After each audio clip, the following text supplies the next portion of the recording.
Welcome to the Social Lens and thank you for watching. The ongoing saga surrounding the corruption scandal at South Africa's power utility, Eskom, reached a pivotal moment on Friday when British fugitive Michael Lomas was finally extradited to South Africa. His landing at OR Tambo International Airport marked a significant development in the fight against corruption, not only for Eskom but for the broader mission to address systemic corruption within South Africa's energy sector.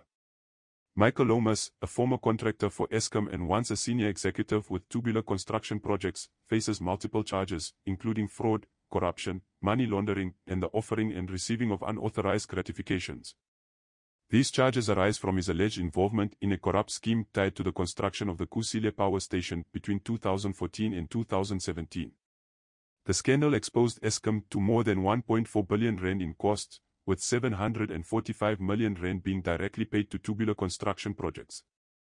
The wheels of justice began turning in 2021 when Lomas was arrested by British authorities at the request of South Africa. However, Lomas, now 77, spent the following years battling extradition in British courts, claiming poor mental health, anxiety, and suicidal ideation as reasons to block the process. His appeals were finally quashed in August 2024, when London Judge Charles Bourne ruled that Lomas' extradition should proceed.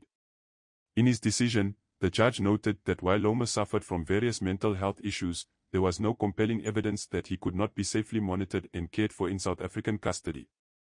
Upon his arrival at OR Tambo International Airport on Friday morning, Lomas was met by members of the South African Police Service (SAPS) Interpol Extradition Unit. Due to his advanced age and frail health, Lomas was transported in a wheelchair and wore a neck brace. In line with the court stipulations, a medical doctor accompanied him on the flight to ensure his well-being throughout the extradition process. The use of medical personnel, as outlined in the extradition order, was essential in guaranteeing his safe arrival and transfer into police custody. National Police spokesperson Brigadier Atlanta Mathe confirmed Lomas' arrival and subsequent transfer to the Hawks, South Africa's elite crime-fighting unit that has been investigating the Eskom case since 2017. Lomas was swiftly taken to a nearby police station where he was processed, and his legal rights were read to him.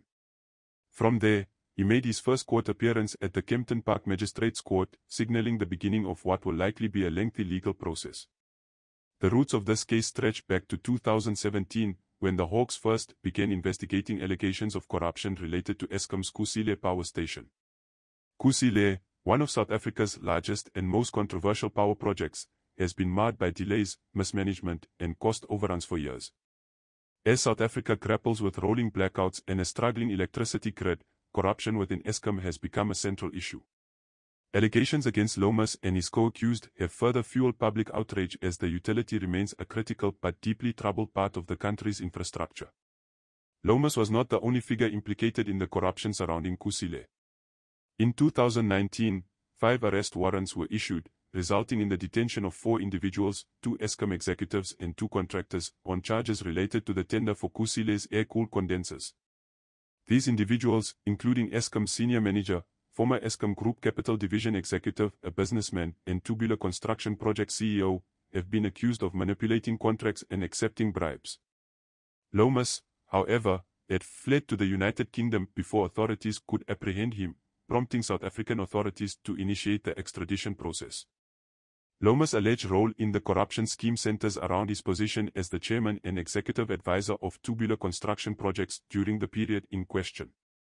According to the indictment, Lomas and his co-conspirators are accused of having played key roles in ensuring that Tubular construction projects was awarded the contract to construct air-cooled condensers for the Kusile power station in 2016. The contract was allegedly pushed through fraudulently, with senior Eskom officials manipulating the tender process to favor Tubular.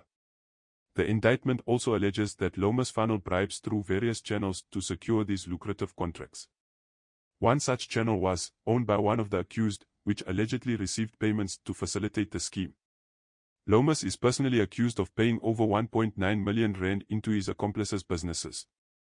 The result of these underhanded dealings was an inflated contract that exposed Eskom to massive financial risks, all while the public utility struggled to maintain its financial viability amidst a nationwide energy crisis. The Hawks' investigation into the scandal revealed a complex web of corruption that extended beyond Lomas and Tubular construction projects. The full scale of the fraud is believed to have involved several other contractors and intermediaries who facilitated the illicit payments. The ultimate victim of this corruption was Eskom and, by extension, the South African taxpayer, who has borne the brunt of the utility's financial woes and its failure to provide reliable electricity. Lomas' arrest in London in 2021 marked the beginning of a prolonged legal battle to avoid extradition. Upon his arrest, Lomas was granted bail in the amount of £100,000 and provided an additional surety of £250,000 as he prepared to fight the extradition request from South Africa. Over the next 2 years, Lomas lodged several appeals, arguing that his mental health would be severely compromised if he were extradited, particularly citing the risk of suicide. His legal team presented evidence that Lomas suffered from depression, anxiety, and insomnia, and had sought treatment for suicidal ideation in the past. However, Judge Charles Bourne ultimately dismissed these arguments, ruling that South Africa's prison system was equipped to provide the necessary medical care to address Lomas' mental health needs. The judge further noted that suicide is a voluntary act and that there was no compelling evidence to suggest that Lomas would not be able to control his impulses under proper supervision. In preparation for the extradition, South African authorities made several guarantees regarding Lomas' treatment upon his return. According to the conditions set forth by the court, Lomas would be placed in a single cell at Johannesburg Correctional Centre, where he would be subject to regular monitoring by prison officials, particularly during night shifts.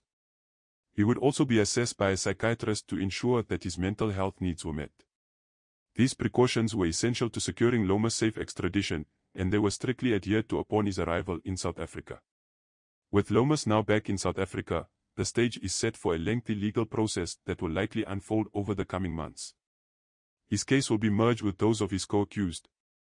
The trial, which will take place at the Johannesburg High Court, is expected to shed further light on the extent of the corruption at Eskom and the role that Lomas played in orchestrating the scheme. While Lomas has not yet commented on the charges against him, there is speculation that he may cooperate with authorities in exchange for a reduced sentence. Under South Africa's plea bargaining system, Lomas could provide valuable information about the inner workings of the corruption scheme and implicate others who have yet to be charged. Such cooperation could prove crucial in the broader efforts to dismantle the networks of corruption that have plagued Eskom and other state-owned enterprises for years. In the meantime, the focus will remain on ensuring that Lomas receives a fair trial and that justice is served for the damage done to Eskom and the South African public. His extradition marks a major victory for law enforcement and anti-corruption advocates, but it is only the beginning of what promises to be a long and complex legal battle. As South Africa continues to grapple with the fallout from state capture and corruption, the case against Michael Lomas will serve as a reminder of the importance of holding those in power accountable for their actions. If you found this video informative, please click the like button and consider subscribing to the channel for more videos. Until next time.